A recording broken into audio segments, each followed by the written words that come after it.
지난 10월 13일 간사이 오사카 엑스포가 막을 내렸습니다. 사실 초기에는 여러 이슈 때문에 흥행이 불가능해 보였는데요. 결론적으로 누적 방문자 수 2,900만 명을 돌파하며 흥행 분기점을 넘겼습니다. 물론 이를 가지고 이번 엑스포가 과거 오사카에서 진행했던 엑스포 70과 비슷하거나 이를 넘어선 행사라 평가하기엔 애매한데요. 일본인들에게 문화적 향수를 느끼게 만들었던 엑스포 70. 하지만 흥행과는 별개로 건축은 한 시대의 종말을 맞이했습니다. 그렇다면 2025년 이번 엑스포, 우리는 이 행사를 그리고 거기에 담겨있던 건축들을 어떻게 기억하고 평가해야 할까요? 오늘의 건축 이야기 2025 오사카 엑스포입니다. 사실 이번 엑스포 시작 전부터 여러 부정적인 이슈가 부각되면서 흥행에 적신호가 켜졌었는데요. 이런 대형 행사가 그렇듯 어떻게 준비한들 자잘한 이슈가 구설수에 오르지만 시작 전부터 부정적인 평가를 받는다면 이야기가 다릅니다. 대표적으로 메인 구조물인 그랜드링의 안정성 문제가 대두되었습니다. 둘레 2km, 길이 615m인 그랜드링은 엑스포의 핵심 구조물로 건축가 후지모토 소호가 설계한 작품인데요. 그랜드링을 기준으로 하여 엑스포의 안쪽과 바깥쪽 구조물을 나누는 등 엑스포의 핵심 구조물이었습니다. 문제는 그랜드링의 위쪽에 있던 전망 공간이자 산책로인 스카이워크의 일부 구간에서 흔들림이 있어 관람객들이 불안함을 호소했던 일이 있었는데요. 이후 건축가인 후지모토 소호가 직접 해명하며 문제였던 구간을 보강하는 것으로 일단락되었습니다. 물론 부정적인 이슈만 있던 건 아닙니다. 엑스포 이전부터 못질없이 전통적인 짜맞춤으로 이런 대형 목 구조물이 만들어졌다는 것이 화제였는데요. 물론 다 그런 것은 아닌데요. 실제로 일정 부분은 전통 방식을 사용했지만 안정상 필요한 부분에는 못질과 추가적인 구조적 보조 장치들이 들어가 있음을 알 수 있습니다. 아무튼 그랜드링은 세계에서 가장 큰 목조 구조물로 기네스북에도 이름을 올렸는데요. 목 구조를 자주 사용하는 일본인 만큼 이번 엑스포에서 가장 일본스러운 구조물이 아니었나 합니다. 실제 방문 시 정면이나 조감도로 보는 것보다 아래층에서 여러 나무 구조들이 엮여있는 모습이 더 인상적이었습니다.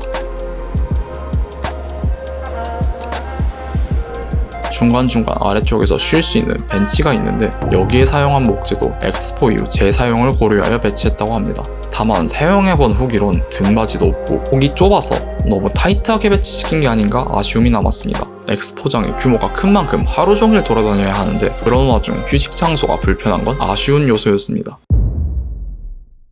행사 초반까지만 해도 흥행에 실패할 것이라는 의견이 많았는데요. 실제로 몇몇 파빌리온들이 행사 중반까지 개관이 안 되거나 부정적인 이슈가 주를 이뤘지만 막상 방문해보니 괜찮다는 의견이 많아지며 종료된 시점에선 누적 방문자 수 2,900만 명을 달성하면서 목표치를 넘어 선방했다는 평가를 받았습니다. 저도 막상 가보니 그렇게 나쁜 행사인가 싶었습니다. 물론 행사장 내 전시들 중 아쉬운 부분이 많았던 것도 사실입니다. 아무래도 주제가 기술이나 전시를 강조하는 것이 아닌 생명을 중심으로 다루다 보니 주로 자연, 환경과 관련된 전시들이 주를 이뤘고 이와 관련해서 크게 와닿거나 혹은 화려한 볼거리가 많다곤 할 수 없었습니다. 하지만 건축을 좋아하는 분들이라면 하루 종일 바쁘게 돌아다녀야 할 행사였습니다. 유명 건축가들이 작업한 파빌리온이 곳곳에 배치되어 있었는데요. 구마겐고, 사나, 도요이토, 포스터 앤 파트너스, 반시게루 등 세계적인 건축가들이 작업한 파빌리온부터 건담관 같은 건축을 떠나서 구경하고 싶어진 파빌리온, 태국관, 한국관 같은 아이디어가 빛나는 파빌리온들이 있었습니다.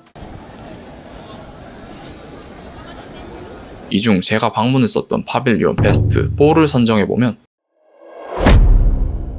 하이테크 건축의 거장으로 알려진 노먼 포스터와 그가 이끄는 포스터 앤 파트너스에서 설계한 사우디아라 파빌리온을 먼저 이야기해볼까 합니다. 가장 큰 특징은 사우디의 전통적인 마을을 컨셉으로 잡았다는 점인데요. 사우디아라비아 토종식물이 심어진 앞마당을 통해 파빌리온에 입장하고 좁은 골목길을 따라 중정으로 진입하는데 이 시퀀스가 좋았습니다. 마치 중동의 전통적인 마을을 돌아다니는 느낌을 주었는데요.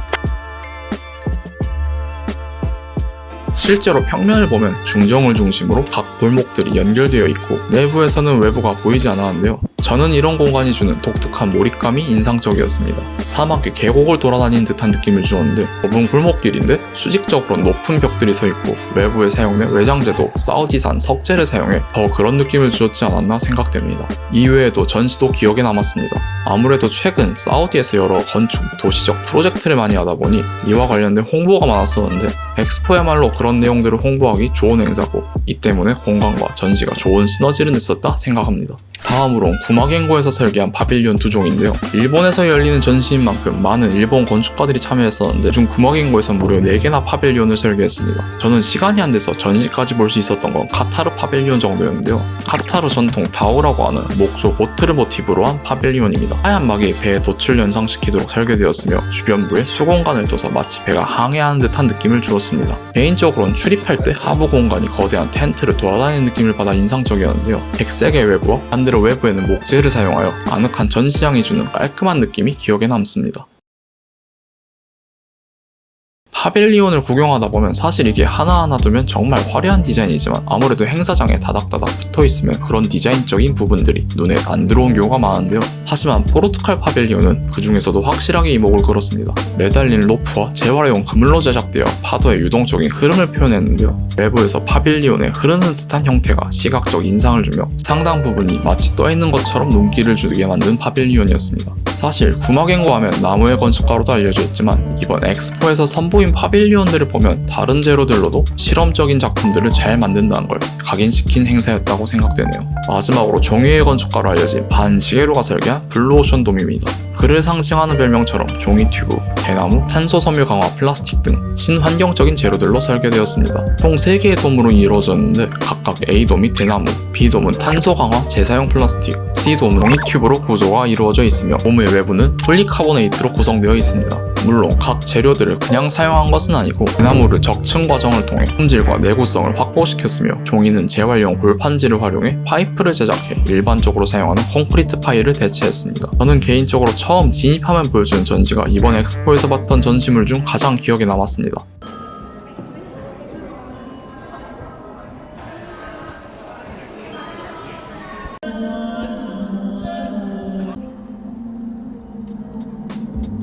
이렇듯 여러 건축가들의 아이디어가 빛나는 파빌리온이 많아 건축을 좋아한다면 둘러보는 재미가 보장되는 행사였습니다. 그렇다면 행사가 끝난 지금 이 많은 파빌리온은 어떻게 되는 걸까요?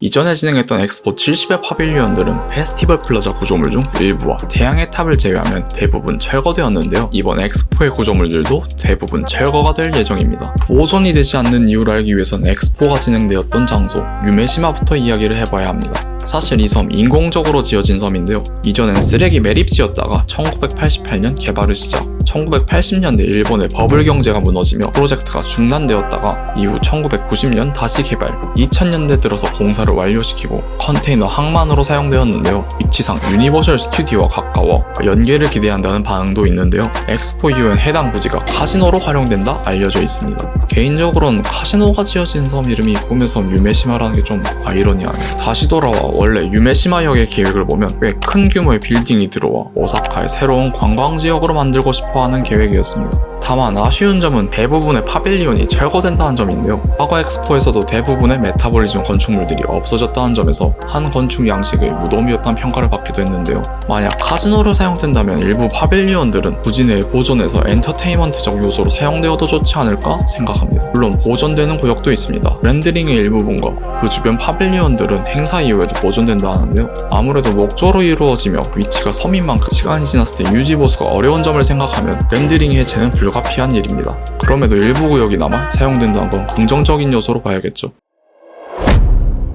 흥행 측면에서만 본다면 엑스포 70이 우위에 있습니다. 역대 엑스포들과 비교해봐도 누적 방문자 수가 상위에 위치한 행사인 만큼 엑스포 70이 가지는 영향력은 앞으로도 클 것으로 생각됩니다. 마스코트는 태양의 탑과 엑스포 25의 мя쿠мя쿠를 비교하면 사실 저는 둘 다 기괴하다고는 생각되는데 이번 엑스포가 끝나고 이후 어떤 식으로 мя쿠мя쿠가 기억되느냐에 따라 달라질 수도 있겠지만 아무래도 태양의 탑은 엑스포뿐만 아니라 일본의 황금기, 향수를 상징하는 문화적 랜드마크로 기억되다 보니 여기서도 엑스포 70의 우위라고는 할 수 있겠네요. 파빌리온의 경우 당연하게도 기술의 발전과 당시보다 더 발전한 건축기를 생각하면 이번 엑스포의 파빌리온이 더 나을 수도 있겠다 생각이 할 수 있지만 하지만 전시적인 부분은 제가 엑스포 70을 아무래도 경험해 본 적이 없어서 이야기 드릴 순 없겠지만 남아있는 기록을 보면 아무래도 엑스포 70이 가지는 충격은 따라오기 어렵지 않을까 싶네요. 사실 엑스포라는 행사가 과거에는 새로운 기술을 사람들에게 선보이는 행사로서 기능했지만 현재에 와선 기술의 발전 속도가 더 빨라지고 너무나도 많은 기술, 물건들이 나오다 보니 오히려 엑스포에서 뭘 보여줘야 하는가 애매해졌다 생각합니다. 당장 유튜브 쇼펌들만 보아도 하루에 수십만 개의 정보들이 홍수처럼 떠내려오는 이 시기에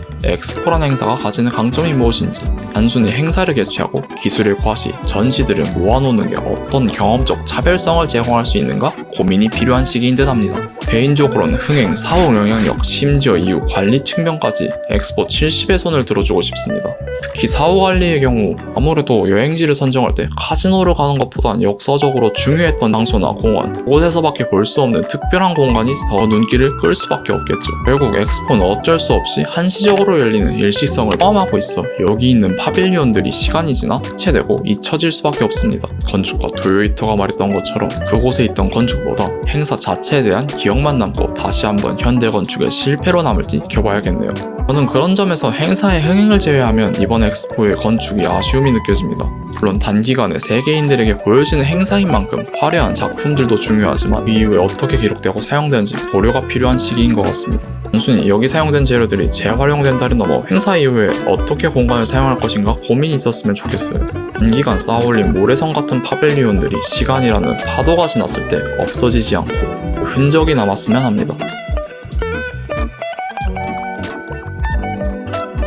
그래도 건축과 관련된 재미난 이야기들 보고 싶은 분들은 좋아요, 구독 한 번씩 부탁드리고 저는 다음에 더 좋은 영상으로 돌아오도록 하겠습니다. 감사합니다.